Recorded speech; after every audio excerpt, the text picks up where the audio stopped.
Guys আজকে কাতলা মাছ দিয়ে আলু দিয়ে একটু ভুনা ভুনা রান্না করব, ঝোল ঝোল তরকারি। এটা আমি লবণ হলুদ দিয়ে ভেজে নেব।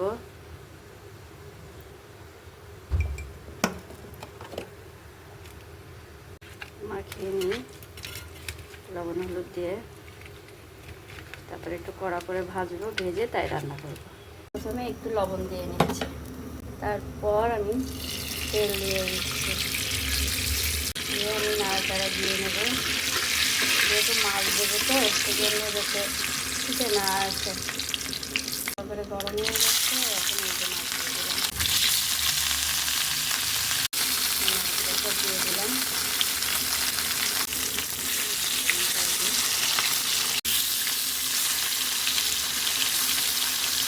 এরপরে আমি আরও দিয়ে দিচ্ছি মাছগুলো, উঠে নিচ্ছি।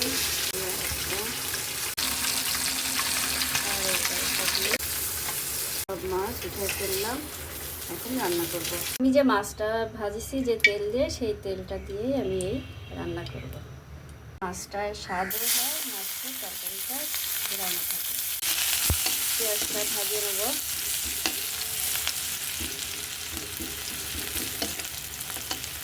পেঁয়াজটা একটু লাল লাল করে ভেজে ভেজে এখানে আমি পেঁয়াজ বাটা, রসুন বাটা, জিরে, ধনে, শুকনো ঝাল, লবণ হলুদ দিয়ে একসাথে আমি কষিয়ে নিচ্ছি।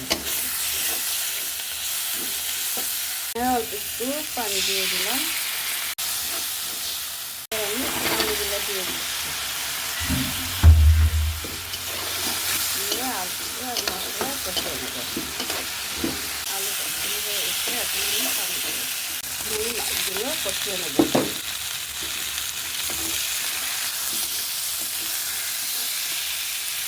তো আমি মাছ আর আলু একসাথে কষাবো। মাছ আর আলু একসাথে কষাই দিচ্ছি, তারপরে আমি ঝোলের পানি দেবো।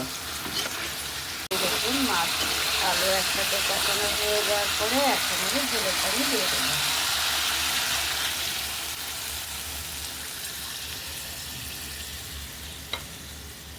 দিয়ে নাড়াচাড়া দিলাম। উতলায় যাওয়ার পরে আমি 2-3টা কাঁচা ঝাল দিয়ে দেবো। কাঁচা ঝালে একটা ঘ্রাণ আসে অন্যরকম, তারপর আমি আবার ঢেকে দেবো।